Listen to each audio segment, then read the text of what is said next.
அதுக்கப்புறம் நான் சொல்லியிருந்தேன் இல்லையா, நிறைய நான் வந்து காசுலாம் வந்து நிறைய இழந்திருக்கேன்னு சொல்லியிருக்கேன் இல்லையா. அது வந்து ஒரு ஒரு ஃபேமஸான ஜிம்மு, அந்த பேர் நான் சொல்லக்கூடாது. ஸோ நான் வந்து அதுல வந்து எனக்கு 3 months வெயிட் லாஸ் பண்ணி காட்டுறேன் அப்படின்னு சொல்லி சும்மா ஜஸ்ட் நான் ஜிம்முக்காக தான் ஜாயின் பண்ணதில்ல.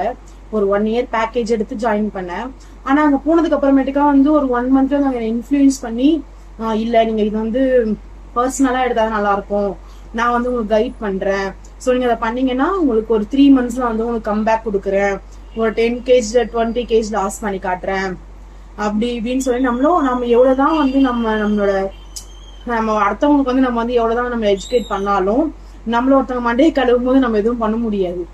சரி ஓகே பே பண்ணி தான் பாக்கலாமே அப்படின்னு சொல்லிட்டு, அது வந்து 10,000 20,000 கிடையாது, அரௌண்ட் ஒரு 55,000 கிட்ட நான் பே பண்ணிருக்காங்க. ஸோ பே பண்ணி அப்பயே யாரும் சொன்னாங்க, சஜஷன் கேட்கும் போது வேணாம் பண்ணாத, அதை நீ வந்து கோல்ட்ல இன்வெஸ்ட் பண்ணு இல்ல வேற ஏதாவது இன்வெஸ்ட் பண்ணு அப்படின்னு சொன்னாங்க.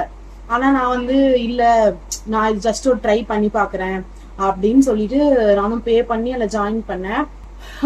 ஜாயின் பண்ணி ஒரு 10 to 12 kg நான் லாஸ் பண்ணேன், இல்லைன்னா சொல்லல பண்ணேன். ஆனா என்னன்னா அவங்க என்ன சொல்லிட்டாங்கன்னா லாஸ்ட்ல வந்து ஒரு 6 months 7 months நான் போயிருக்கேன்.